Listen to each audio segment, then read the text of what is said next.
الله الرحمن الرحيم. نحمده ونصلي ونسلم على رسوله الكريم. أما بعد فأعوذ بالله من الشيطان الرجيم. بسم الله الرحمن الرحيم. رب زدني علما أني مسني الضر وأنت أرحم الراحمين. صدق الله العظيم. الحمد للہ آپ کے سامنے سورہ طٰہٰ آیت نمبر 114 میں مذکور دعا رب زدنی علما، اسی طرح سورۃ الانبیاء آیت نمبر 83 میں مذکور دعا انی مسنی الضر وانت ارحم الراحمین، اس کی تلاوت کرنے کی سعادت حاصل ہوئی۔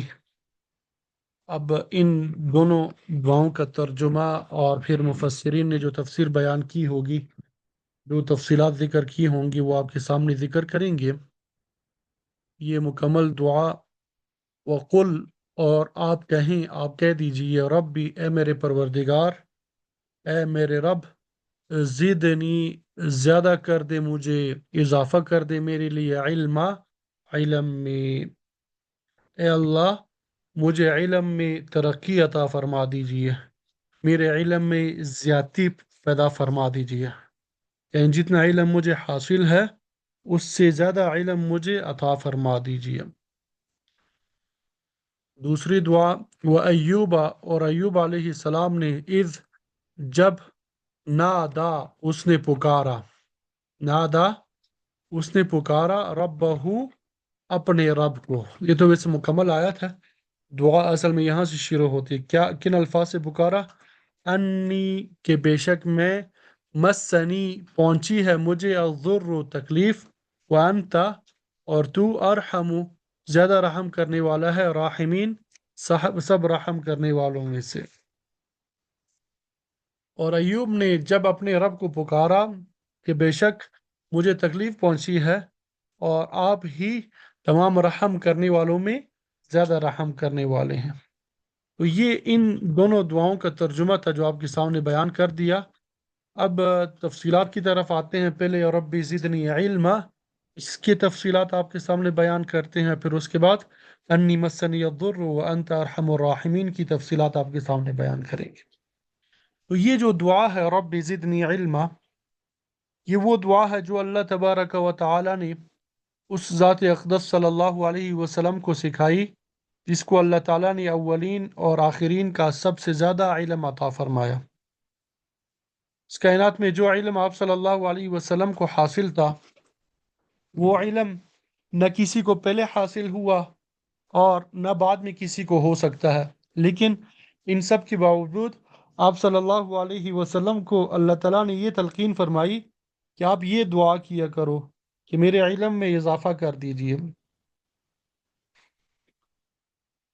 تو پہلے یہ آپ کے سامنے بیان کر دوں کہ یہ دعا جس سیاق و سباق میں آئی ہے، وہ یہ کہ اس دعا سے پہلے قرآن مجید کے الفاظ آئے ہیں وَلَا تَعْجَلْ بِالْقُرْآنِ مِن قَبْلِ أَن يُقْضَى إِلَيْكَ وَحْيُهُ وَقُلْ رَبِّ زِدْنِي عِلْمًا۔ حدیث شریف میں آتا ہے کہ آپ صلی اللہ علیہ وسلم پر جب وحی نازل ہو رہی ہوتی تھی تو اس وقت اتنا بوجھ ہوتا تھا کہ سخت سردی کے موسم میں بھی آپ پسینہ پسینہ ہو جاتے تھے۔ وحی کا بوجھ اتنا ہوتا تھا کہ زید بن ثابت رضی اللہ تعالیٰ عنہ فرماتے ہیں کہ ایک مرتبہ آپ صلی اللہ علیہ وسلم میرے زانو پہ اپنا زانو مبارک رکھ کر لیٹے ہوئے تھے، اس وقت آپ پر وحی نازل ہونی شروع ہو گئی، تو مجھے ایسا محسوس ہوا کہ بوجھ کی وجہ سے میری ران جو ہے وہ پٹ جائے گی۔ کیا بوجھ تھا؟ وہ بوجھ یہ تھا کہ ملأ اعلیٰ کے عالم سے جب کوئی چیز اس عالم ناسود کی طرف منتقل ہوتی ہے تو اس کا بوجھ بذات خود اتنا ہوتا تھا کہ سردی کے زمانے میں بھی آپ صلی اللہ علیہ وسلم پسینہ پسینہ ہو جاتے تھے۔ بہرحال ایک طرف تو وحی کا بوجھ، دوسری طرف اور ایک اور بوجھ یہ تھا کہ یہ اللہ تعالیٰ کا کلام آ رہا ہے، اور یہ کلام صرف میرے لیے نہیں بلکہ ساری دنیا کے انسانوں کے لیے آ رہا ہے، اور مجھے اس کلام کو ساری دنیا کے انسانوں تک پہنچانا ہے، لہذا اس کلام کا یاد رہنا بھی ضروری ہے، اور صرف یاد رکھنا بھی کافی نہیں بلکہ اس کلام کو سمجھ کر اس پہ عمل کرنا بھی ضروری ہے اور دوسروں سے عمل کرانا بھی ضروری ہے۔ لہذا کہیں ایسا نہ ہو کہ کوئی لفظ میں بھول جاؤں، اور کہیں ایسا نہ ہو کہ کسی لفظ کا مفہوم اور جو معنی اور اس کا جو مضمون ہے میں اسے سمجھنے سے قاصر رہوں۔ تو ایک طرف بذات خود وحی کا بوجھ، دوسری طرف یاد رکھنے کا بوجھ، اور تیسرا اس کو سمجھنے کی کوشش کا بوجھ۔ وحی کا بوجھ، یاد رکھنے کا بوجھ، اور اس کو سمجھنے کی کوشش کا بوجھ۔ تو اس بوجھ کی وجہ سے آپ یہ عمل کرتے کہ ادھر حضرت جبرائیل علیہ السلام وحی نازل کر رہے ہیں، قرآن مجید کی تلاوت کر رہے ہیں، ادھر ساتھ ساتھ آپ صلی اللہ علیہ وسلم وہ آیات دہراتے جاتے تھے، اس خیال سے کہ کہیں میں بھول نہ جاؤں۔ چنانچہ اللہ تعالیٰ نے اپنے محبوب صلی اللہ علیہ وسلم کے لیے یہ برداشت نہیں فرمایا کہ میرا محبوب اتنے سارے بوجھ اٹھائے، تو اللہ تبارک و تعالیٰ نے قرآن مجید میں دو مقامات پہ آپ صلی اللہ علیہ وسلم کو تسلی دی کہ چلو، وحی کا جو بوجھ ہے وہ تو اپنی جگہ ہے، اس لیے کہ یہ عالم ناسوت ہے، یہ انسانوں کا عالم ہے، اور وحی عالم ملکوت سے آ رہی ہے، فرشتہ لے کے آ رہا ہے، اس لیے یہ طبعی بات ہے کہ اس کا وزن اور بوجھ ہونا چاہیے۔ لیکن آپ کو یاد رکھنے کا جو بوجھ ہو رہا ہے، اس کو سمجھنے کا جو بوجھ ہو رہا ہے، اس کو آپ بھول جائے، یہ ہمارا کام ہے۔ چنانچہ سورہ قیامہ میں اللہ تعالیٰ نے فرمایا لا تحرک به لسانک لتعجل به ان علینا جمعہ وقرآنہ، آپ جو اپنی زبان پڑھنے کے لیے حرکت دیتے رہتے ہیں تاکہ یہ وحی جلدی سے یاد ہو جائے، ایسا کرنے کی ضرورت نہیں ہے، اس لیے کہ اس وحی کو آپ کے سینے مبارک میں محفوظ کرنا، اس کو یاد کرانا، یہ ہماری ذمہ داری ہے۔ آپ یہ فکر چھوڑ دیجئے کہ یہ یاد رہے گا یا نہیں۔ وقرآن، یہ بھی ہماری ذمہ داری ہے کہ ہم آپ کو اس کے پڑھنے کا سلیقہ بھی سکھائیں کہ جس طرح یہ نازل ہو رہا ہے اسی طرح آپ لوگوں کو پڑھائیں اور سکھائیں، جن الفاظ کے ساتھ اور جس تلفظ کے ساتھ اور جس انداز میں نازل ہو رہا ہے اسی انداز میں دوسروں تک پہنچانا، یہ ہماری ذمہ داری ہے کہ ہم آپ کی زبان سے اسی طرح پڑھوائیں گے۔ فَإِذَا قَرَأْنَاهُ فَاتَّبِعْ قُرْآنَهُ ثُمَّ إِنَّ عَلَيْنَا بَيَانَهُ، پھر جب ہم پڑھیں گے یعنی ہمارا فرشتہ پڑھ کے سنائے گا تو جس طرح اس نے پڑھا ہے بعد میں اس کا اتباع کیجیے، ہم خود آپ کے دل میں ڈال دیں گے کہ کس طرح پڑھنا ہے، پھر اس کا اتباع کیجیے، پھر ہماری ذمہ داری ہے کہ اس کا مطلب آپ کو سمجھائیں اور اس کا مضمون آپ کے دل میں محفوظ کریں، اس کی تشریح اور تفسیر کریں، یہ ساری ذمہ داریاں ہم لیتے ہیں، آپ بس صرف سنتے جائیں کہ کیا وحی نازل ہو رہی ہے۔ سورہ قیامہ میں اللہ تعالیٰ نے آپ کو یہ تسلی دی۔ اسی طرح تسلی دیتے ہوئے یہاں پہ سورہ طٰہٰ کی آیت میں بھی اللہ تعالیٰ نے آپ صلی اللہ علیہ وسلم کو فرمایا، آپ صلی اللہ علیہ وسلم سے فرما رہے ہیں وَلَا تَعْجَلْ بِالْقُرْآنِ مِنْ قَبْلِ أَنْ يُقْضَى إِلَيْكَ وَحْيُهُ وَقُلْ رَبِّ زِدْنِي عِلْمًا، کہ آپ قرآن مجید پڑھنے میں جلدی نہ کیا کریں جب تک اس آیت کا نزول، اس کی وحی پوری نہ ہو جائے، بلکہ آپ آرام سے سنیں، آپ کو پڑھنے کی ضرورت نہیں ہے، یہ ہماری ذمہ داری ہے کہ ہم آپ کو یاد کرا دیں گے، آپ کا کام یہ ہے کہ آپ ہم سے بس اتنا کہہ دیا کریں رب زدنی علما، اے میرے پروردگار میرے علم میں اضافہ فرما، بس یہ دعا کر لیا کریں آپ۔ اس کے ذریعے اللہ تعالیٰ نے ہمیں یہ سکھا دیا کہ جس کا کام ہونا یقینی ہے اس کے ہونے میں کسی شک اور شبہ کی گنجائش نہیں، اس لیے کہ اللہ تعالیٰ نے خود فرما دیا کہ ہم تم سے پڑھوا دیں گے،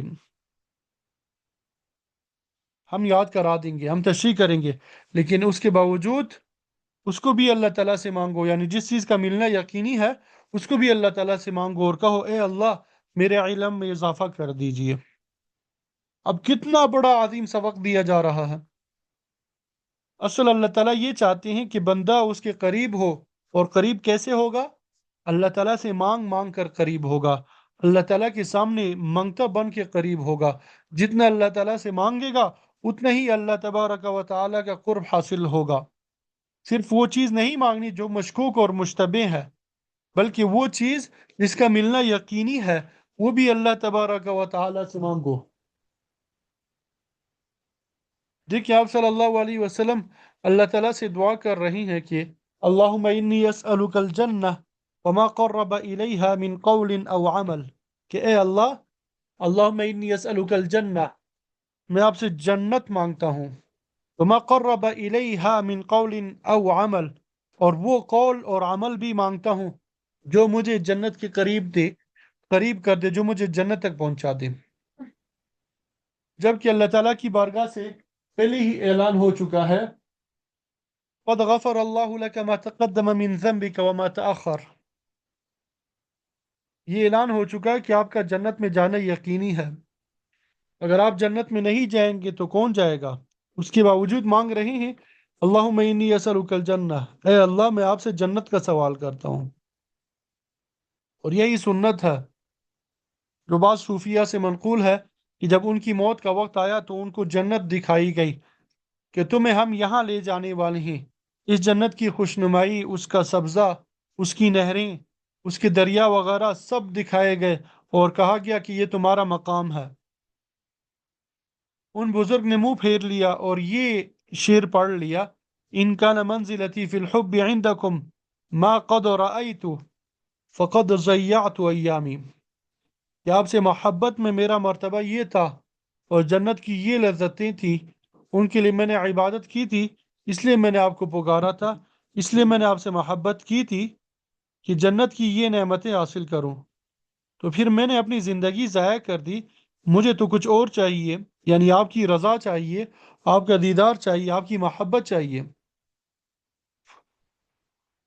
تو ان بزرگ کی یہ بات بظاہر بہت اونچی لگتی ہے کہ جنت کی نعمتیں جو مادی نعمتیں ہیں، یعنی حسین مناظر، کھانا پینا، حوریں، نہریں وغیرہ، یہ سب نعمتیں نہیں چاہ رہے ہیں، بلکہ وہ اللہ تعالیٰ کا قرب اور اللہ تعالیٰ کی محبت چاہتے ہیں۔ لیکن یہ آپ صلی اللہ علیہ وسلم کی سنت نہیں ہے کہ اللہ تبارک و تعالیٰ کی نعمتوں سے بے نیازی اختیار کی جائے۔ بندے کا کام یہ نہیں ہے، بلکہ عبدیت کا اعلیٰ درجہ وہی ہے جو آپ صلی اللہ علیہ وسلم نے فرمایا، اللہم انی اسألک الجنہ، اے اللہ مجھے جنت عطا فرما۔ البتہ وہ بزرگ صاحب حال بزرگ تھے، ان پر بھی کوئی تنقید نہیں کی جا سکتی، لیکن جنت مانگنے میں فرق ہے۔ وہ فرق یہ کیا ہے کہ میں اور آپ اللہ تعالیٰ سے جو جنت مانگتے ہیں وہ اس لیے مانگتے ہیں کہ وہاں مزہ آئے گا، وہاں پرندوں کا گوشت ہوگا۔ حدیث شریف میں آتا ہے کہ جب بندہ جنت میں پہلی مرتبہ پہنچے گا تو مچھلی کی جگر سے اس کی مہمانی کی جائے گی، جنت میں ایسی شراب پلائی جائے گی جس میں نشہ نہیں ہوگا، کوثر اور تسنیم کا پانی پلایا جائے گا، وہاں ہمارے سامنے سبززار ہوں گے، نہریں جاری ہوں گی، دریا جاری ہوں گے، ہم اس سے لطف اندوز ہوں گے، بڑی آنکھوں والی حوریں ہوں گی، خدمت کے لیے لڑکے ہوں گے جو خدمت کر رہے ہوں گے، کتنا بڑا مزہ آئے گا۔ لہٰذا ہم جو جنت مانگ رہے ہیں وہ مزہ لینے کے لیے مانگ رہے ہیں۔ یہاں دنیا میں تو ہر وقت خوف اور ڈڑکا لگا رہتا ہے، جب کھانا کھانے بیٹھتے ہیں تو یہ ڈڑکا لگا رہتا ہے کہ اگر زیادہ کھا لیا تو کہیں بد ہضمی نہ ہو جائے، اگر کوئی مشروب پی رہی ہیں تو یہ دڑکا لگا رہتا ہے کہ کہیں بیمار نہ پڑ جائیں۔ ہر چیز میں کوئی نہ کوئی دڑ دڑکا لگا ہوتا ہے، تکلیف پہنچنے کا اندیشہ لگتا ہے۔ لیکن جنت کے بارے میں فرمایا لا خوف علیہم ولا یحزنون، کہ وہاں نہ کوئی خوف ہوگا نہ کوئی غم ہوگا۔ اس لیے جنت کا تصور جب آتا ہے تو وہاں کے مزوں کا اور لطف اندوزیوں کا خیال آتا ہے، اس لیے ہم جنت مانگتے ہیں۔ لیکن آپ صلی اللہ علیہ وسلم جنت مانگ رہے ہیں، وہ در حقیقت اس لیے نہیں مانگ رہے ہیں کہ وہ مزے کی چیز ہے، بلکہ جنت کا اصل مزہ یہ ہے کہ وہ اللہ تعالیٰ کی رضامندی کا مظہر ہے، اللہ تعالیٰ کی خوشنودی کا مظہر ہے۔ لہذا جنت کو مانگنے والے ہم اور آپ بھی ہیں، اور جنت مانگنے والے آپ صلی اللہ علیہ وسلم بھی ہیں۔ ہم اور آپ کسی اور وجہ سے مانگ رہے ہیں اور وہ کسی اور وجہ سے مانگ رہے ہیں۔ وہ وجہ یہ ہے کہ وہ جنت اللہ تعالیٰ کی رضا کا مظہر ہے، اس لیے محتاج بن کے جنت مانگیں گے۔ یہ بالکل ایسا ہے جیسے کوئی باپ یا کوئی استاد یا کوئی شیخ کسی کو انعام دیتا ہے، مثلا ایک شخص کو 100 روپے انعام دیا، اب ایک شخص کو یہ انعام لیتے ہوئے یہ سوچ کے خوشی ہو رہی ہے کہ ان 100 روپے سے اتنی مرتبہ وہ چائے پیے گا یا فلانی چیز خرید کے کھائے گا، بڑا مزہ آئے گا۔ دوسرا شخص ہوتا ہے، اس کی نگاہ اس 100 روپے پہ نہیں ہوتی، بلکہ دینے والے ہاتھ کی طرف ہوتی ہے کہ کس ہاتھ سے یہ 100 روپے مل رہے ہیں۔ تو اس سوچ کی لذت ہے، اس کی جو لذت ہے وہ ہزار کانوں پر، ہزار چائے پہ فوقیت رکھتی ہے۔ یہ مجھے بڑے یا باپ کی طرف سے مل رہا ہے۔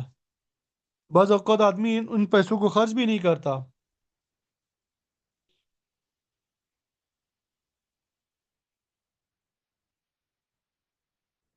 تو بالکل یہی فرق ہمارے اور آپ کے جنت طلب کرنے اور آپ صلی اللہ علیہ وسلم کی جنت طلب کرنے میں ہے۔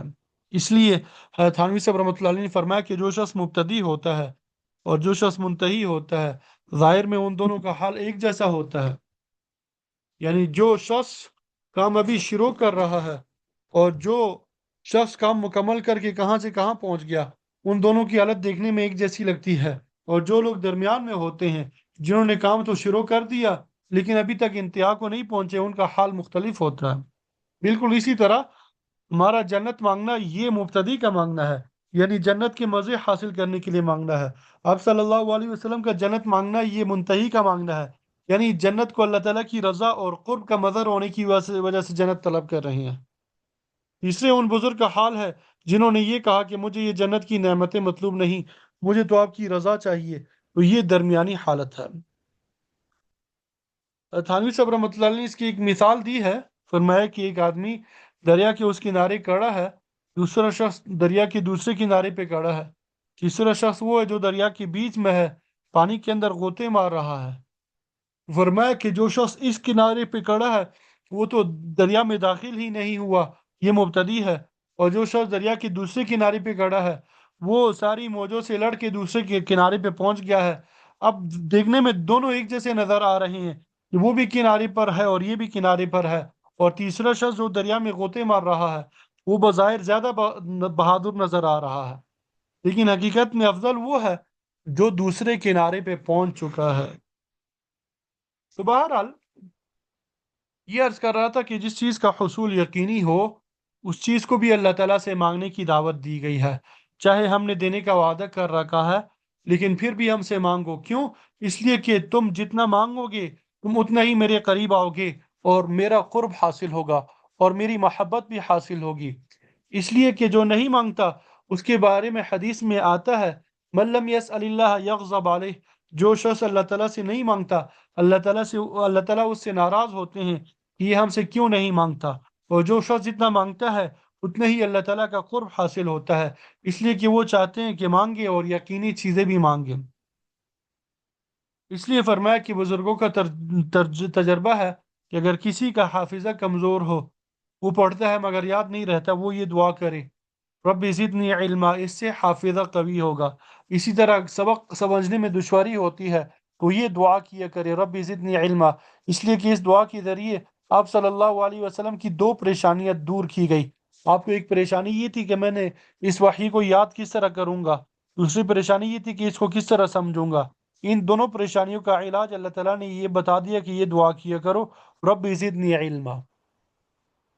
تو اصل میں یہ دعا حافظے کی تقویت کے لیے، سمجھنے کی تقویت کے لیے سکھائی گئی ہے۔ اس لیے بزرگوں نے فرمایا کہ یہ دعا دونوں کاموں کے لیے فائدہ مند ہے۔ یہ دعا کیا ہے؟ دونوں کاموں کے لیے فائدہ مند ہے۔ اور جب کسی دعا سے پہلے اللہ تعالیٰ خود فرمائے کہ قل، کہو، تو پھر یہ ناممکن بات ہے کہ وہ ہم سے کہیں کہ یہ مجھ سے مانگو، اور جب مانگے تو وہ یہ کہیں کہ میں نہیں دیتا۔ یہ بات تو اللہ تعالیٰ سے ممکن نہیں، لہذا جتنا مانگو گے اتنا ہی انشاءاللہ نتیجہ نکلے گا، حافظہ بھی بڑھے گا، سمجھ بھی بڑھے گی۔ بہرحال یہ بات تو اس آیت کے شان نزول سے متعلق تھی جو میں نے آپ کے سامنے عرض کی۔ اب اگر اس دعا کے مفہوم پہ آدمی غور کرے تو اس کا مطلب یہ ہے کہ اے اللہ میرے علم میں اضافہ کیجیے۔ یہ بات اس ذات سے کہی جا رہی ہے جو سید الاولین والآخرین ہے، جن پر کائنات کے تمام علوم قربان ہے۔ اس سے معلوم ہوا کہ علم ایسی چیز ہے جس کی کوئی حد اور جس کی کوئی انتہا نہیں ہے۔ یہ علم ایسی چیز ہے کہ انسان کو جتنا بھی حاصل ہو جائے اس پر قناعت نہیں کرنی چاہیے۔ حدیث شریف میں آتا ہے کہ آپ صلی اللہ علیہ وسلم نے فرمایا منہومان لا یشبعان، کہ دو حریص اور لالچی ایسے ہیں جن کا پیٹ کبھی نہیں بھرتا۔ منہوم فی علم لا یشبع، ایک علم کا حریص جسے کبھی سیری نہیں ہوتی، ومنہوم فی دنیا لا یشبع، اور ایک مال کا حریص جس کا پیٹ کبھی نہیں بھرتا۔ حدیث میں آتا ہے، حدیث قدسی میں ہے لو ان لابن آدم وادیا من ذهب احب ان يكون له وادیان ولن يملأ فاه الا تراب، کہ اگر ابن آدم کو ایک وادی سونے کی بھری مل جائے تو وہ یہ کہے گا کہ دوسری وادی بھی چاہیے۔ جب دو وادیاں سونے کی بھری مل جائیں گے تو کہے گا کہ تیسری بھی چاہیے۔ اس کے بعد کتنا بلیغ جملہ آپ نے ارشاد فرمایا کہ ابن آدم کا پیٹ سوائے مٹی کی اور کوئی چیز نہیں بھر سکتی، یعنی قبر میں جب چلا جائے گا تو قبر کی مٹی اس کا پیٹ بھر دے گی۔ تو بہرحال ایک تو مال کی حرص ہے، اور دوسرا علم کی حرص ہے، اس لیے کہ علم کا جو حریص ہوتا ہے اس کا پیٹ کبھی نہیں بھرتا، وہ ہر آن یہ چاہتا ہے کہ میرے علم میں اضافہ ہو، اور اضافہ ہو، اور اضافہ ہو، اس لیے کہ علم کی جو درگاہ ہے یہ بے نہایت ہے، اس کی کوئی انتہا نہیں ہے۔ علم کے جس مقام پہ پہنچ جاؤ وہاں پر کڑے مت ہو، بلکہ اپنا سفر جاری رکھو۔ آج کل الٹا معاملہ ہو گیا کہ مال میں تو خوب حرص ہے، قناعت نہیں، ہر وقت یہ خواہش بھی ہے، کوشش بھی ہے کہ میرے مال میں اضافہ ہو، لیکن علم کے اندر قناعت ہے۔ جب درس نظامی پڑھ لیا، دورہ حدیث کر کے فارغ ہو گئے، تو اب اپنے آپ کو لکھتے ہیں فارغ التحصیل۔ اس کا کیا معنی؟ یعنی اب علم کے حاصل کرنے سے فارغ ہو گئے۔ اس لیے یہ لفظ فارغ التحصیل ہمارے اساتذہ کو بہت برا لگتا ہے، کیونکہ اس کا مطلب یہ ہے کہ اب علم سے فراغت حاصل ہو گئی، اب یہاں آ کے ٹھہر گئے، لہذا یہ ایک اچھا لفظ نہیں ہے۔ آپ صلی اللہ علیہ وسلم سے تو یہ کہا جا رہا ہے کہ آپ یہ دعا کریں، رب زدنی علما، میرے علم میں اضافہ فرما۔ تو میں اور تم کہاں سے آ گئے جن کو علم پہ قیانت ہو جائے، علم پہ قناعت حاصل ہو جائے کہ بس ہماری آخری سیڑھی آ گئی۔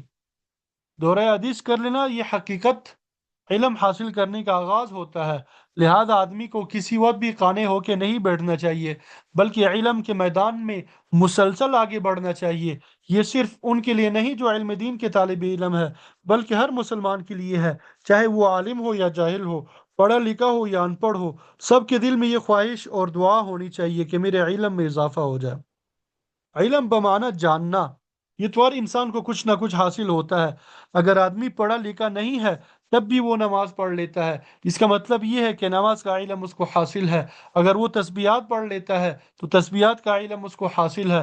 لیکن اللہ تعالیٰ کا اور قرآن مجید کا فرمانا یہ ہے کہ اس علم پہ بس نہ کرے، بلکہ آگے پڑھے اور یہ دعا کرے کہ یا اللہ میرے علم میں اضافہ فرما۔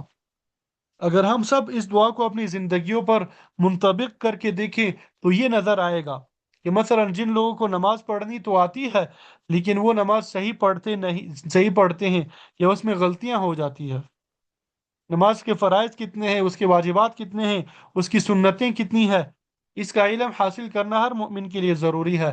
لہذا اگر کوئی شخص نماز پڑھتا ہے تو اس کو یہ علم ہونا چاہیے کہ نماز کے اندر کون سی چیزیں فرض ہے، کون سی واجب ہے، کون سی سنت ہے، کس چیز کے چھوٹ جانے سے نماز خراب ہو جائے گی، کس چیز کے چھوٹ جانے سے نماز باقی رہے گی۔ اسی طرح یہ علم ہونا چاہیے کہ وضو کے اندر کتنے فرائض ہیں، کتنی سنتیں ہیں۔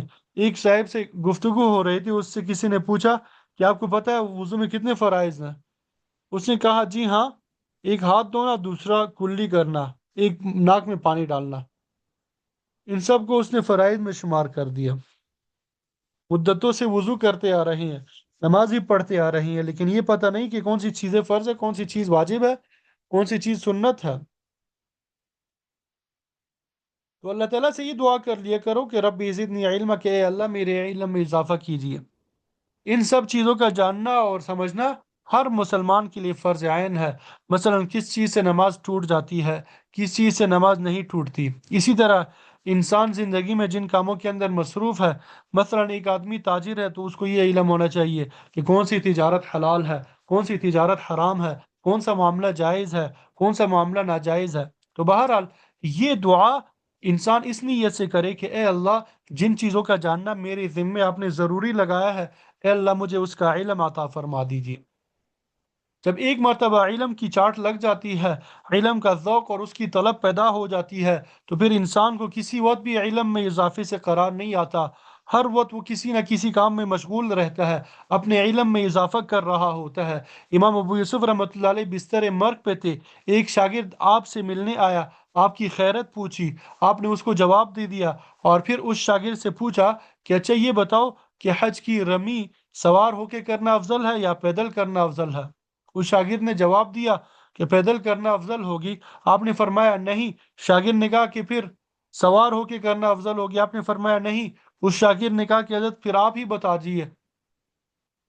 آپ نے فرمایا کہ جس رمی کے بعد رمی ہو، جیسے 10 اور 11 کی رمی، اس کو پیدل کرنا افضل ہے۔ شاگرد کہتے ہیں کہ میں یہ علم حاصل کر کے ان کے گھر سے باہر نکلا، ابھی چند قدم چلا تھا کہ گھر سے آواز آئی کہ امام صاحب کا انتقال ہو گیا۔ گویا کہ آخری وقت میں بھی ایک علمی مسئلہ ذہن میں چکر لگا رہا تھا۔ انہوں نے رب زدنی علما کی دعا مانگی ہوگی اور وہ دعا قبول ہو گئی۔ مفتی شفیع صاحب رحمۃ اللہ علیہ کو جو آخری عمل تھا اور جس کے بعد ان کی وفات ہو گئی، وہ ایک استفتاء کا جواب تھا۔ لہذا آخر وقت تک علم میں اضافے کی طلب یہ ہر انسان میں ہونی چاہیے، اور جب تک یہ طلب نہ ہو اس وقت تک انسان ترقی نہیں کر سکتا، چاہے وہ علم ظاہر ہو چاہے علم باطن ہو، کہ میں کس طرح اللہ تعالیٰ کا قرب حاصل کروں، کس طرح میرا تعلق اللہ تعالیٰ کے ساتھ مضبوط ہو جائے، کس طرح میں اللہ تعالیٰ کو راضی کروں۔ یہ سارے علم اللہ تعالیٰ کی بارگاہ تک پہنچنے کے لیے ضروری ہے۔ لہذا اس دعا کو اپنا وظیفہ بنا لیجئے کہ رب زدنی علما، اے اللہ ہمارے علم میں اضافہ فرما دیجئے، اور پھر اس علم سے فائدہ اٹھانے کی توفیق بھی عطا فرما دیجئے، علم نافع عطا فرما لیجئے۔ اس لیے صرف جان لینا علم نہیں ہے جب تک کہ وہ علم انسان کی زندگی میں داخل نہ ہو، اس کے عمل میں داخل نہ ہو جائے۔ لہذا اے اللہ ایسا علم عطا فرما دیجیے جو آپ کے نزدیک علم ہے، اور جو علم اہل دنیا کے نزدیک علم ہے، جو صرف جاننے کی حد تک علم ہے، جو انسان کے عمل اور اس کے کردار پہ اثر انداز نہیں ہوتا، وہ علم نہیں ہے بلکہ وہ جہل ہے۔ اے اللہ ہمیں صحیح علم عطا فرما دیجیے۔ ہر بندہ چاہتا ہے وہ عالم ہو، چاہے وہ جاہل ہو، چاہے وہ پڑھا ہوا ہو، چاہے ان پڑھ ہو، سب کو یہ دعا مانگنی چاہیے، رب زدنی علما، اے اللہ میرے علم میں اضافہ فرما۔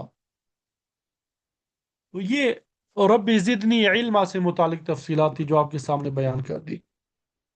اب یہ دوسری دعا جو ہے، ربی انی مسنی الضر وانت ارحم الراحمین، جو سورۃ الانبیاء آیت نمبر 83 میں ہے، تو یہ بھی عجیب شان کی دعا ہے۔ ایوب علیہ السلام کی طرف اللہ تعالیٰ نے اس دعا کو منسوب فرمایا ہے۔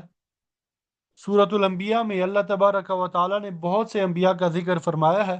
ان انبیاء پہ جو نعمتیں اللہ تعالیٰ نے فرمائی، ان نعمتوں کا تذکرہ فرمایا ہے، اور کن کن مشکلات میں اللہ تعالیٰ نے ان کی مدد فرمائی اس کا بھی اس صورت میں ذکر فرمایا۔ تو اسی سیاق میں فرمایا وَأَيُّوبَ إِذْ نَادَى رَبَّهُ أَنِّي مَسَّنِيَ الضُّرُّ وَأَنْتَ أَرْحَمُ الرَّاحِمِينَ، کہ ایوب کو دیکھو، یعنی ان کے حالات پہ غور کرو، جب انہوں نے اپنے پروردگار کو پکارا تھا کہ میری حالت یہ ہے کہ مجھے دکھ چھو گیا ہے، دوسرے الفاظ میں یہ کہہ دو کہ مجھے دکھ لگ گیا ہے، آپ سارے رحم کرنے والوں میں سب سے زیادہ رحم کرنے والے ہیں۔ اس دعا کی شان یہ ہے کہ اس دعا میں انہوں نے اللہ تعالیٰ سے کوئی فرمائش نہیں کی، یعنی یہ نہیں فرمایا کہ مجھے شفا دے دیجیے، بلکہ یہ فرمایا کہ مجھے دکھ جو ہے، تکلیف جو ہے وہ چھو گیا ہے، آپ سارے رحم کرنے والوں میں سب سے زیادہ رحم کرنے والے ہیں۔ یعنی اللہ تعالیٰ کے سامنے اپنی حالت پیش کر دی، اللہ تعالیٰ کی یہ صفت بیان کر دی کہ آپ سے زیادہ رحم کرنے والا اس کائنات میں کوئی اور نہیں ہے، آپ خود اس صورتحال میں میرے حال پہ رحم فرمائیں گے۔ تو یہ چیز آپ کے ارحم الراحمین ہونے کی عین شان شان ہے۔ تو یہ واقعہ اللہ تعالیٰ نے چند مختصر لفظوں میں بیان فرما دیا کہ یہاں اللہ تعالیٰ نے ایوب علیہ السلام کی دعا کو اپنے الفاظ میں بیان فرمایا ہے، اس لیے فرمایا انی مسنی الضر۔ اب ہم اگر خود دعا مانگے تو یوں کہیں گے انی، ایوب علیہ السلام کا کیا واقعہ تھا؟ اتنی بات تو اکثر لوگوں کو معلوم ہوتی ہے کہ ایوب علیہ السلام کو اللہ تعالیٰ نے صبر کا بہت اونچا مقام عطا فرمایا تھا۔ ایک مدت تک ان کو ایک سخت بیماری نے پکڑا ہوا تھا، اسی بیماری میں انہوں نے یہ دعا کی تو اللہ تعالیٰ نے ان کو شفا عطا فرما دی۔ تاریخی روایت میں اس کی کچھ تفصیلات آئی ہے کہ ایوب علیہ السلام حضرت ابراہیم علیہ السلام سے کچھ زمانے پہلے یا کچھ زمانے بعد میں پیدا ہوئے اور جزیرہ عرب میں پیدا ہوئے تھے۔ اس وقت جو ملک ہے اس وقت جو ملک ہے عمان کے نام سے، جس کا دارالحکومت جو ہے وہ مسقط ہے، جس کی ایک بندرگاہ سلالہ ہے، وہاں ایک مزار ہے، مشہور یہ ہے کہ حضرت ایوب علیہ السلام کا مزار ہے۔ وہاں پر ایک پتھر پر حضرت ایوب علیہ السلام کے پاؤں کا نشان بھی موجود ہے۔ مشہور یہ ہے کہ یہ وہ جگہ جہاں حضرت ایوب علیہ السلام نے زمین پہ پاؤں مارا تھا، وہاں سے پانی ابل پڑا تھا، جس کا ذکر قرآن مجید میں بھی ہے۔ اور کس برجلک ہذا مختصل بارد و شراب۔ لیکن روایات سے یہ ضرور معلوم ہوتا ہے کہ حضرت ایوب علیہ السلام جزیرہ عرب میں تھے، اور جزیرہ عرب کا جو جنوب مغربی حصہ ہے وہاں پر ایک بستی تھی، اس بستی میں آپ پیدا ہوئے۔ ایک طرف ان کی نیکی، تقوی، راست بازی اور اللہ تعالیٰ کی اطاعت کا پورے علاقے میں شہرت تھا کہ آپ متقی پرہیزگار آدمی ہے، اللہ تعالیٰ کی عبادت کرنے والے ہیں، اللہ تعالیٰ کی طرف رجوع کرنے والے ہیں۔ دوسری طرف اللہ تعالیٰ نے ان کو دنیاوی مال و اسباب بھی بہت عطا فرمایا تھا۔ اس زمانے میں مال و دولت کا مظاہرہ مویشیوں کی شکل میں ہوتا تھا، چنانچہ ان کے پاس سینکڑوں مویشی موجود تھے، باغات تھے، اولاد بھی خوشحال تھی۔ ان کی اولاد نے آپس میں یہ طے کیا ہوا تھا کہ ہر ہفتے میں ایک دن ایک بھائی یا ایک بہن تمام بہن بھائیوں کی دعوت کرے گی۔ اس دعوت میں سب جمع ہوتے تھے، کھاتے پیتے، گفتگو کرتے، خوشحالی کے ساتھ زندگی گزارتے۔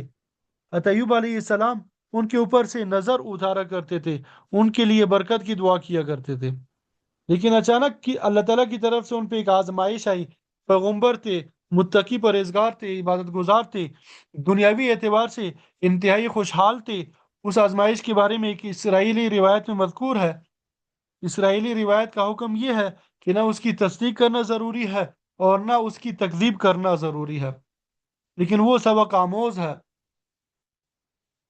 بائبل میں حضرت ایوب علیہ السلام کی طرف ایک پورا صحیفہ ایوبی کے نام سے موجود ہے۔ اس صحیفے میں حضرت ایوب علیہ السلام کے حالات بھی مذکور ہے اور آپ کے ملفوظات بھی ہے۔ اس صحیفے میں یہ بات لکھی ہے کہ ایک مرتبہ ایک شیطان اور فرشتے کے درمیان مکالمہ ہوا۔ فرشتے نے حضرت ایوب علیہ السلام کی طرف اشارہ کرتے ہوئے شیطان سے کہا کہ تو یہ کہا کرتا تھا کہ میں آدم کے سارے بیٹوں کو گمراہ کروں گا، چاروں طرف سے ان پہ حملے کروں گا۔ ایوب علیہ السلام کو دیکھو کہ یہ اللہ تعالیٰ کے کیسے پرہیزگار بندے ہیں۔ ایک طرف ان کو عبادت میں اونچا مقام حاصل ہے، دوسری طرف ان کی دنیاوی زندگی بھی بڑی شاندار ہے۔ ان کے پاس دنیا کے اتنا مال و دولت ہونے کے باوجود اللہ تعالیٰ کے ساتھ ان کے تعلق میں کوئی کمی نہیں آئی۔ ورنہ عام طور پہ یہ ہوتا ہے کہ جب لوگوں کے پاس دولت آ جاتی ہے تو یہ مال ان کو گمراہ کر دیتا ہے، ان کو اللہ تبارک و تعالیٰ سے دور کر دیتا ہے۔ لیکن اس نے ایک بندے کو دیکھو کہ اللہ تعالیٰ کی اتنی دولت کے باوجود اللہ تعالیٰ کے ساتھ تعلق میں کوئی کمی نہیں آئی۔ تو فرشتے کی یہ باتیں سن کے شیطان نے شیخی بگاڑتے ہوئے کہا کہ یہ جو تم کہہ رہے ہو کہ یہ بہت پرہیزگار، نیک اور متقی آدمی ہے، میں ذرا سا ان کے اوپر سایہ ڈال دوں تو پھر تم دیکھنا کہ ان کا تقوی اور پرہیزگاری کہاں جاتی ہے۔ ابھی تو یہ اللہ تعالیٰ کے بہت بڑے بندے بنے ہوئے ہیں، اللہ تعالیٰ کے ساتھ ان کا تعلق بہت مضبوط نظر آتا ہے۔ میں اگر ان پہ اپنا ایک سایہ ڈالوں پھر تم دیکھنا کہ یہ اللہ تعالیٰ سے کیسے غافل ہو جائیں گی۔ اس صحیفے میں یہ بھی مذکور ہے کہ شیطان نے یہ بھی کہا کہ جب میں ان کو جا کے چھوؤں گا تو یہ اللہ تعالیٰ کی تکبیر کر دیں گے، اسے بھول جائیں گے۔ فرشتے نے کہا کہ مجھے نہیں لگتا کہ یہ اس حالت میں بھی اپنے پروردگار سے جدا ہو جائیں گے۔ چنانچہ شیطان آیا، اس نے اپنا کرتب دکھایا۔ جس علاقے میں حضرت ایوب علیہ السلام رہتے تھے اس کے قریب کافروں کی حکومت تھی، جس کا نام ملک سبا تھا۔ سبا کے لوگ اچانک ان کی بستی پہ حملہ آور ہوئے، ان کے جتنے جانور اور مویشی تھے وہ سب اٹھا کے لے گئے۔ دوسری طرف یہ ہوا کہ ایک زور کی آندھی آئی، اس آندھی کے نتیجے میں ان کی آل و اولاد سب ہلاک ہو گئے، صرف حضرت ایوب علیہ السلام اور ان کی بیوی جو ہے وہ تنہا رہ گئی۔ حضرت ایوب علیہ السلام کو جب پتہ چلا میرے ساتھ اتنا بڑا حادثہ ہو گیا ہے کہ میری اولاد بھی چلی گئی، میرا ساز و سامان، مال و منال سب رخصت ہو گیا، تو اس وقت حضرت ایوب علیہ السلام نے اللہ تعالیٰ کی بارگاہ میں کوئی شکوہ نہیں کیا، بلکہ اس مصیبت پہ بھی اللہ تعالیٰ کے ساتھ ویسے ہی تعلق برقرار رکھا جیسا پہلے تھا۔ اس موقع پہ فرشتے نے شیطان نے سے کہا کہ دیکھو، تم نے جا کر ان کی اولاد کو بھی ختم کر دیا، ان کا مال بھی سارا لوٹ لیا گیا، پھر بھی دیکھو کہ وہ کس طرح صبر کی تصویر بنے ہوئے ہیں۔ تم یہ کہتے تھے کہ جب میں ان پہ اپنا سایہ ڈال دوں گا تو پھر دیکھنا کہ اللہ تعالیٰ کے ساتھ ان کا تعلق کیسے برقرار رہتا ہے۔ لیکن سارے مصائب آنے کے بعد بھی یہ اللہ تبارک و تعالیٰ سے رجوع کیے ہوئے ہیں۔ شیطان نے کہا کہ ابھی تو میرا آدھا ہاتھ پڑا ہے، جب میں پورا ہاتھ ان پہ ڈال دوں گا اس وقت تم دیکھنا کہ ان کا کیا حال ہوتا ہے۔ اللہ تعالیٰ کے ساتھ ان کا تعلق کیسے برقرار رہتا ہے؟ چنانچہ اللہ تعالیٰ کی مشیت سے ان پر بیماری آ گئی۔ کیا بیماری تھی؟ اس کی تفصیل نہ تو قرآن مجید میں بیان ہوئی ہے، نہ کسی حدیث میں اس کا تذکرہ آیا ہے۔ البتہ صحیفہ ایوبی جو بائبل میں موجود ہے اس میں یہ مذکور ہے کہ ان کو جلدی بیماری ہو گئی تھی، اس کے جسم پر پھوڑے پنسی نکل آئے تھے، لیکن اس پر لوگوں نے قیاس آرائیاں کی ہے کہ ان کو ایسی بیماریاں ہو گئی تھی جس کے نتیجے میں لوگ ان سے گھن کرنے لگے تھے، ان کی آل و اولاد بھی ان سے نفرت کرنے لگی تھی، ان کو کوڑی پہ ڈال دیا گیا تھا۔ تو یہ سب واہیات اور فضول قسم کی روایتیں ہیں، حقیقت سے ان کا کوئی تعلق نہیں ہے۔ اللہ تعالیٰ جب ہم اپنے انبیاء علیہ السلام کو بھیجتے ہیں تو ایسی بیماریوں سے اور ایسی حالتوں سے محفوظ رکھتے ہیں جو لوگوں کے لیے نفرت کا باعث ہو، لہذا ان روایات کی کوئی اصل نہیں ہے۔ بے شک بیماری تھی، لمبی بیماری تھی، لیکن یہ صورتحال ہرگز نہیں تھی۔ بہرحال ایک طرف تو یہ بیماری آ گئی، اور بیماری بھی ایسی جو تکلیف دہ بیماری تھی، اس کے علاوہ یہ کہ مال و منال ضائع ہو گیا، اولاد ہلاک ہو گئی، لیکن حضرت ایوب علیہ السلام کے اللہ تعالیٰ کے ساتھ تعلق میں کوئی فرق نہ آیا۔ اسی حالت میں ایک اور آزمائش آئی، وہ یہ کہ ان کے تین دوست تھے، ان کی بیماری کی حالت میں وہ دوست ان کے پاس آئے، ان میں سے ہر ایک نے ان کے سامنے دلائش پیش کر کے یہ بات ثابت کرنے کی کوشش کی کہ آپ کو یہ جو بیماری آئی ہے وہ آپ کے کسی سخت گناہ کی وجہ سے آئی ہے، اس گناہ کی وجہ سے اللہ تعالیٰ آپ سے ناراض ہے۔ جواب میں حضرت ایوب علیہ السلام نے فرمایا کہ نہیں، میرا مالک مجھ سے ناراض نہیں، اور تم مجھے بار بار یہ کہتے ہو کہ اللہ تبارک و تعالیٰ مجھ سے ناراض ہے، لہذا میرے اور اللہ تعالیٰ کے درمیان دوری پیدا ہو جائے، تو میں تمہاری یہ بات نہیں مانوں گا۔ میرا اللہ تعالیٰ مجھ سے قریب ہے، لہذا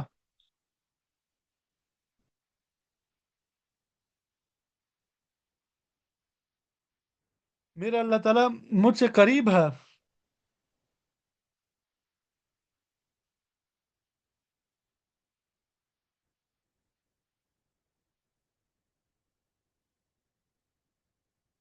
میرا اللہ تعالیٰ مجھ سے راضی ہے۔ تو اس بات پہ ایوب علیہ السلام نے دلائل پیش کیے۔ صحیفہ ایوبی میں پورا جو ہے ان کے مناظروں پہ مشتمل ہے۔ کہا جاتا ہے کہ بائبل میں انبیاء کی جتنے صحیفے ہیں ان میں سب سے زیادہ قدیم صحیفہ صحیفہ ایوبی ہے، بلاغت اور فصاحت کے اعتبار سے بھی اعلیٰ درجے کا ہے، اور یہ اصل میں عربی زبان میں تھا، بعد میں اس کا عبرانی زبان میں ترجمہ کیا گیا، اس کے بعد دیگر زبانوں میں اس کا ترجمہ کیا گیا۔ اور یہ جو حضرت ایوب علیہ السلام اور ان کے تین دوستوں کے درمیان مکالمہ ہے، یہ فصاحت و بلاغت کا بھی اور دلائل کا بھی بہت بڑا زبردست ذخیرہ ہے۔ عام طور پر لوگوں کے ذہنوں میں یہ بات ہے کہ یہ بائبل گڑی ہوئی چیز ہے۔ خوب سمجھ لیں کہ ساری بائبل گڑی ہوئی نہیں ہے، بلکہ اس میں بہت سی چیزیں اپنی اصل حالت میں موجود ہے، جس طرح انبیاء پر نازل ہوئی تھی، اور اس میں آپ صلی اللہ علیہ وسلم کی تشریف آوری کی بشارتیں بھی موجود تھی، اب بھی موجود ہے، اس لیے اس کی ہر بات کو غلط نہیں کہا جا سکتا۔ اسی لیے آپ صلی اللہ علیہ وسلم نے فرمایا کہ تم ان کی نہ تصدیق کرو نہ تکذیب کرو، نہ یہ کہو کہ بالکل سچ ہے اور نہ یہ کہو کہ بالکل جھوٹ ہے۔ اس میں بعض حکمت کی باتیں بھی ہیں، ان سے ایک نور نکلتا ہوا محسوس ہوتا ہے جو اللہ تعالیٰ نے انبیاء پر نازل کی۔ تو آپ اندازہ کیجئے کہ ایک آدمی بیماری میں مبتلا ہے، اس کی آل و اولاد ساری ہلاک ہو چکی ہے، اس کا سارا مال ختم ہو چکا ہے، اور بیماری بھی ایسی ہے جس کی وجہ سے ہر وقت تکلیف میں ہے۔ اس وقت لوگ آ کر یہ مناظرہ کر رہے ہیں کہ یہ بیماری تمہاری گناہوں کی سزا ہے، اللہ تبارک و تعالیٰ تم سے ناراض ہے۔ اس کے جواب میں ایوب علیہ السلام فرما رہے ہیں کہ میرا اللہ مجھ سے ناراض نہیں ہے، ہاں اللہ تعالیٰ نے مجھ پہ یہ آزمائش ڈالی ہے، اور اس آزمائش میں مجھے صبر سے کام لینا چاہیے۔ جب میں صبر سے کام لوں گا تو میرا اللہ تعالیٰ ضرور مجھے اس مشکل سے نجات دلائے گا۔ تو یہ ساری گفتگو اس صحیفہ ایوبی کے اندر موجود ہے۔ آپ دیکھیے کہ ایک طرف حضرت ایوب علیہ السلام کو اتنے زبردست مصائب کا سامنا ہے، دوسری طرف یہ وساوس ہے جو ساتھیوں کی طرف سے دل میں ڈالے جا رہے ہیں، لیکن اس حالت میں بھی آپ راضی برضا ہے کہ اللہ تعالیٰ نے میرے حق میں جو فیصلہ کیا ہے میں اس پر راضی ہوں۔ آرام ہو تو راضی ہوں، دکھ ہو تو راضی ہوں۔ ایک طرف دوستوں سے مناظرہ ہو رہا ہے، اور جب وہ مناظرہ ختم ہوا، اس وقت حضرت ایوب علیہ السلام نے دعا مانگی۔ اس دعا کا انداز کیا نرالا ہے! فرمایا انی مسنی الضر وانت ارحم الراحمین۔ اس دعا میں کوئی مطالبہ نہیں، کوئی درخواست نہیں، بلکہ صرف اپنی حالت کا بیان ہے کہ اے میرے پروردگار، میری حالت یہ ہے کہ مجھے دکھ لگ گیا ہے۔ عربی زبان کے قاعدے سے اگر اس دعا میں انی کا لفظ نہ ہوتا تو مسئلہ نہیں تھا، یوں عبارت ہوتی ربی مسنی الضر، بات پھر بھی پوری ہو جاتی کہ اے میرے پروردگار، مجھے دکھ لگ گیا ہے، آپ ارحم الراحمین ہے۔ لیکن دعا کے شروع میں کہا انی مسنی الضر۔ دراصل دعا کی شروع میں انی کہہ کے تین چیزیں اکٹھی کر کے اللہ تعالیٰ کے سامنے پیش کر رہی ہیں، یعنی انی ایک طرف میں ہوں، دوسری طرف یہ دکھ ہے، اور تیسرے آپ ہے کہ آپ ارحم الراحمین ہے۔ آپ نے یہ نہیں کہا کہ میرا دکھ دور کر دیجئے یا میری یہ تکلیف دور کر دیجئے، بلکہ یہ کہا کہ حالات آپ کے سامنے رکھ رہا ہوں۔ حالات یہ ہے، ایک طرف میں ہوں، دوسری طرف میرے ساتھ لگی ہوئی بیماری ہے، آپ ارحم الراحمین ہے، آپ خود ہی فیصلہ کر لیجئے، آپ میرے ساتھ کیا معاملہ فرمائیں گے۔ تو یہ وہ دعا ہے جسے میں زبان بے زبانی کہتا ہوں۔ پہلے بھی جب دعاؤں کی اہمیت بتائی تھی، اس میں یہ بتایا تھا کہ زبان بے زبانی، یعنی زبان سے میں کچھ نہیں کہہ رہا ہوں کہ میرے ساتھ کرو، بلکہ اپنی حالت پیش کر رہا ہوں کہ میری حالت یہ ہے، اور آپ ارحم الراحمین ہے۔ اب ارحم الراحمین کا جو بھی تقاضا ہے میرے ساتھ وہ معاملہ کر دیجئے۔ اللہ تعالیٰ کی بارگاہ میں فصاحت و بلاغت نہیں دیکھی جاتی، وہاں مانگنے والے کا دل دیکھا جاتا ہے کہ وہ کس درد کے ساتھ، کس سوچ کے ساتھ میرے اوپر بھروسہ کرتے ہوئے مجھ سے مانگ رہا ہے۔ الفاظ وہ معنی نہیں دیتے جو انسان کی حالت معنی دیتی ہے۔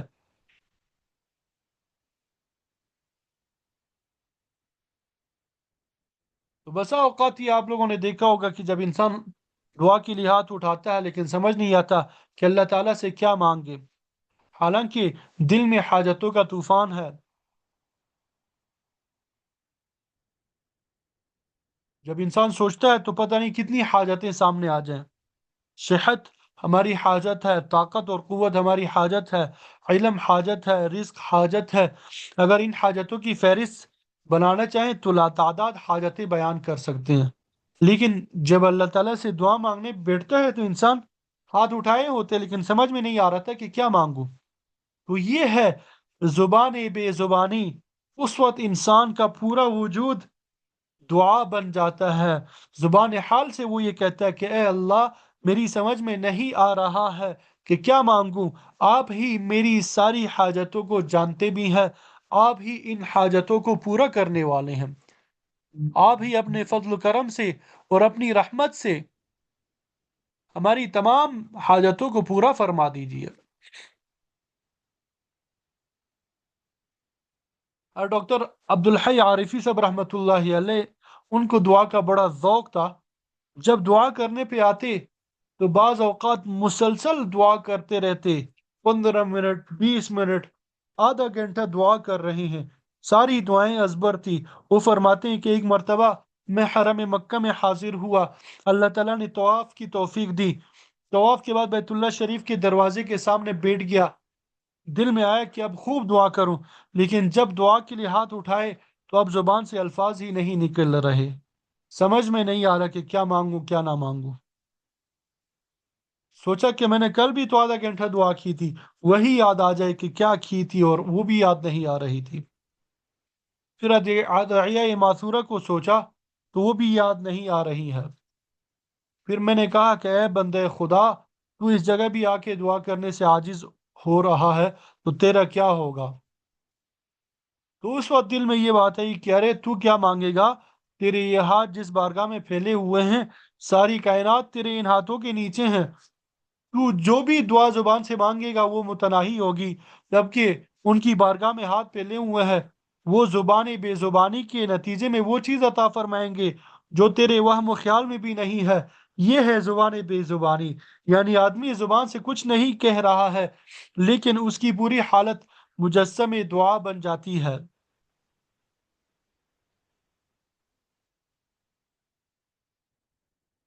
تو بالکل یہی صورتحال حضرت ایوب علیہ السلام کی اس دعا میں ہے کہ اے اللہ، میں تین باتیں کہہ رہا ہوں: انی، میں ہوں، مسنی الضر، میری بیماری ہے، وانت ارحم الراحمین، اور تو ارحم الراحمین ہے۔ میں آپ سے کچھ نہیں کہتا کہ آپ کیا کریں کیا نہ کریں، اس دعا کا لطف اظہار اور بیان سے آ گیا ہے۔ ایک جگہ قرآن مجید میں حضرت ایوب علیہ السلام کی دوسری جو دعا منقول ہے، انی مسنی الشیطان بنصب وعذاب، شیطان مجھے دکھ اور آزار لگا گیا ہے۔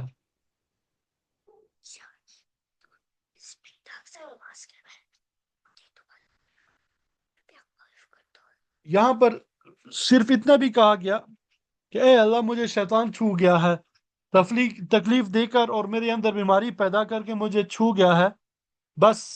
یہاں پر یہ نہیں کہا کہ اے اللہ مجھے شفا دے دے، بلکہ اللہ تعالیٰ کے سامنے اپنی حاجت پیش کر دی اور اس حالت ہی کو دعا بنا دیا۔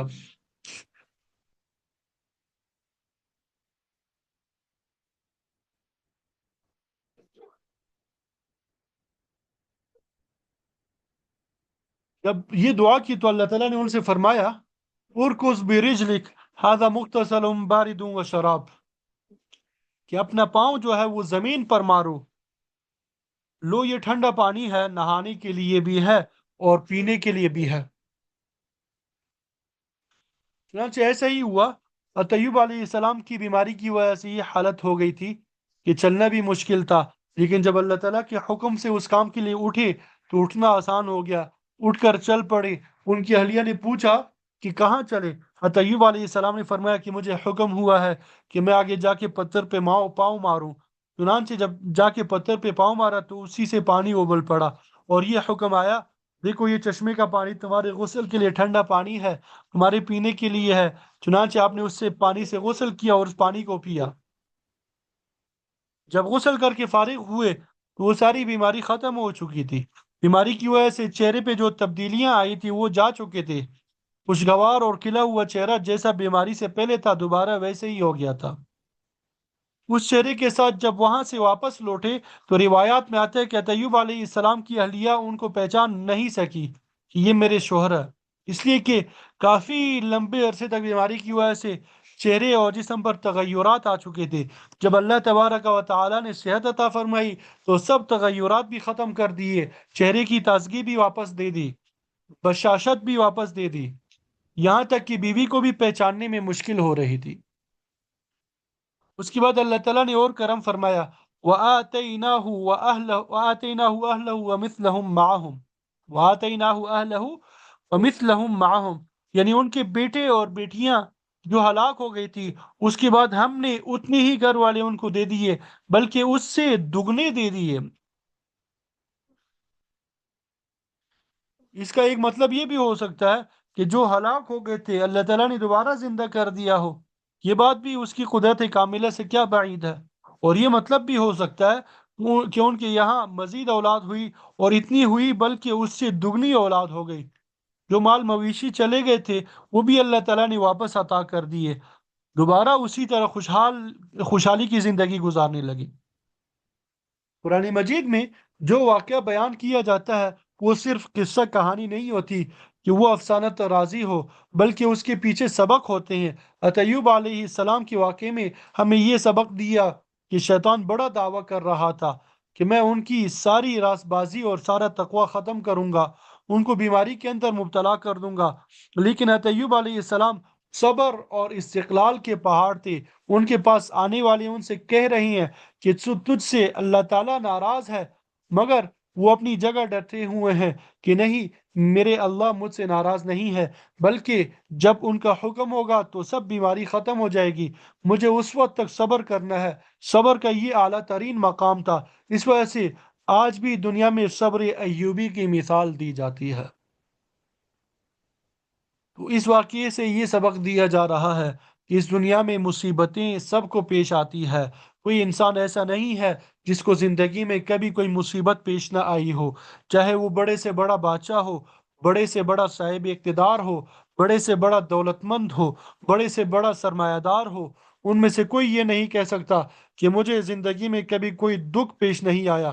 اس دنیا میں سبھی کو دکھ پیش آتے ہیں، لیکن اس دکھ کے موقع پہ ایک طریقہ یہ ہے کہ آدمی جزا فضا کرے، شکوہ اور شکایت کرے کہ اے اللہ، تو نے مجھے اس مصیبت میں ڈال دیا، العیاذ باللہ۔ دوسرا طریقہ وہ ہے جو حضرت ایوب علیہ السلام نے اختیار کیا کہ اے اللہ، کوئی گلہ نہیں، کوئی شکوہ نہیں، جو کچھ آپ کی مشیت ہے وہ برحق ہے، میں اس کے آگے سر جھکاتا ہوں۔ تو پھر اللہ تعالیٰ ان کی اس تکلیف کو کس طرح دور فرماتے ہیں؟ صبر کے ذریعے انسان کے درجات اتنی تیزی سے ترقی کرتے ہیں کہ خوشی کی حالت میں اتنی تیزی سے ترقی نہیں کرتے۔ چنانچہ ہمارے بزرگوں نے فرمایا کہ مجاہدات اضطراریہ میں درجات کی ترقی زیادہ تیزی سے ہوتی ہے بنسبت مجاہدات اختیاریہ کے، لہذا بندہ جتنا صبر کرے گا اتنی اس کی ترقی درجات ہوگی۔ لیکن اللہ تعالیٰ سے مصیبت مت مانگو، بلکہ عافیت مانگو۔ لیکن جب مصیبت آئے تو صبر سے کام لو۔ صبر کا مطلب یہ ہے کہ زبان پر گلہ اور شکوہ نہ ہو۔ جیسے بعض اوقات یہ شکوہ آ جاتا ہے کہ اے اللہ، میں ہی رہ گیا تھا اس مصیبت کے لیے، العیاذ باللہ۔ یہ کسی مومن کا کام نہیں۔ مومن کا کام یہ ہے کہ وہ صبر کرے۔ دوسری بات یہ ہے کہ اس تکلیف کے دوران تین آدمی آ کے مسلسل مناظرہ کر رہے ہیں کہ یہ تمہارے اوپر جو سزا ہے، اللہ تعالیٰ تم سے ناراض ہے، لیکن یہ اپنی جگہ ڈٹے ہوئے کہ نہیں، میرا مولا مجھ سے ناراض نہیں ہے۔ وہ یہ تکلیف بھی ان کے کرم کا ایک عنوان ہے، یہ تکلیف بھی ایک نعمت ہے۔ اس موقع پہ بھی ان کے پاؤں ڈگمگاتے نہیں ہے۔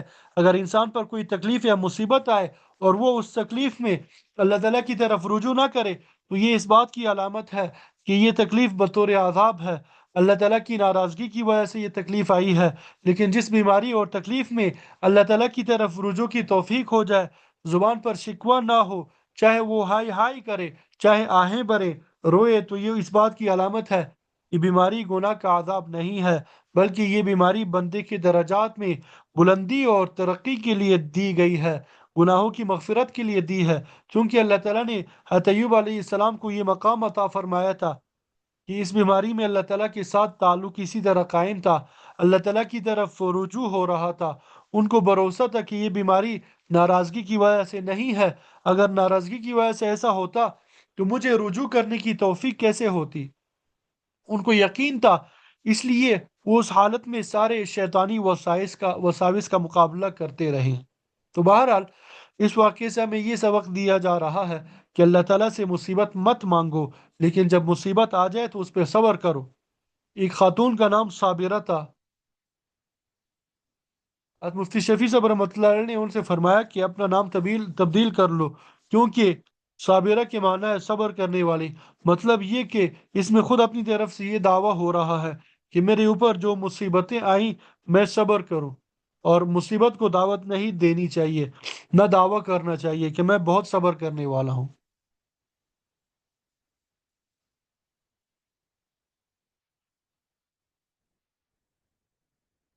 حتانوی صاحب رحمۃ اللہ علیہ، انہوں نے ایک بزرگ سحنون المحب کا واقعہ لکھا ہے کہ ایک مرتبہ کسی حال میں ان کے منہ سے یہ جملہ نکل گیا جس میں اللہ تعالیٰ سے خطاب کرتے ہوئے کہا، لیس لی فی سوا کا حظ فکیف ما شئت فاختبرنی، کہ اے اللہ، آپ کے علاوہ مجھے کسی کی ذات میں، کسی کام میں کوئی مزہ نہیں ہے، آپ جس طرح چاہے مجھے آزما کر دیکھ لیں۔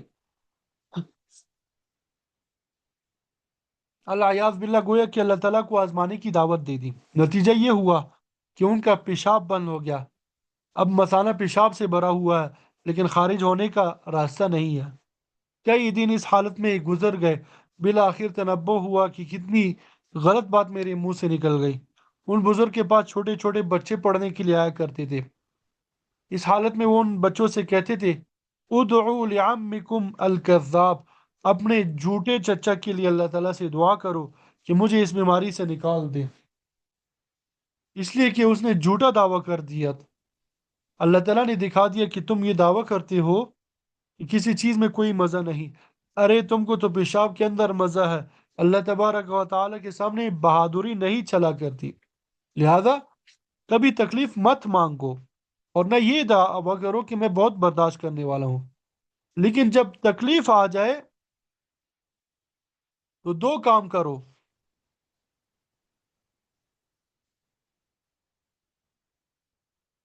ایک یہ کہ اللہ تعالیٰ کی مشیت پہ راضی برضا رہو اور کہو اے اللہ مجھے کوئی شکوہ اور گلہ نہیں ہے، آپ کی حکمت برحق ہے۔ اور دوسرا کام یہ کرو کہ اللہ تعالیٰ کی طرف رجوع کرو اور کہو اے اللہ یہ مصیبت آ گئی ہے، آپ اس مصیبت کو دور فرما دیجئے، یا اس میں میری دستگیری فرما دیجئے، مجھے صحیح راستہ دکھا دیجئے۔ جب یہ دو کام کرو گے تو انشاءاللہ جب وہ مصیبت اور تکلیف رخصت ہوگی، تمہارے درجات کہاں سے کہاں پہنچ چکے ہوں گے۔ اس دعا میں یہ سبق بھی ہے کہ جب کچھ سمجھ نہ آ رہا ہو کہ میں اللہ تعالیٰ سے کیا مانگوں، کس طرح مانگوں، تو بس اس وقت صرف ہاتھ ہی پھیلا دو اور کہو انی مسنی الضر وانت ارحم الراحمین۔ تو یہ بھی دعا کا ایک انداز اور اسلوب ہے۔ بعض اوقات یہ اسلوب دوسرے اسلوب کے مقابلے میں زیادہ مؤثر ہو جاتا ہے۔ اللہ تعالیٰ اپنے فضل و کرم سے، اپنی رحمت سے ہمیں یہ سبق لینے کی اور ان پر عمل کرنے کی توفیق عطا فرما دے۔ وآخر دعوانا ان الحمد للہ رب العالمین۔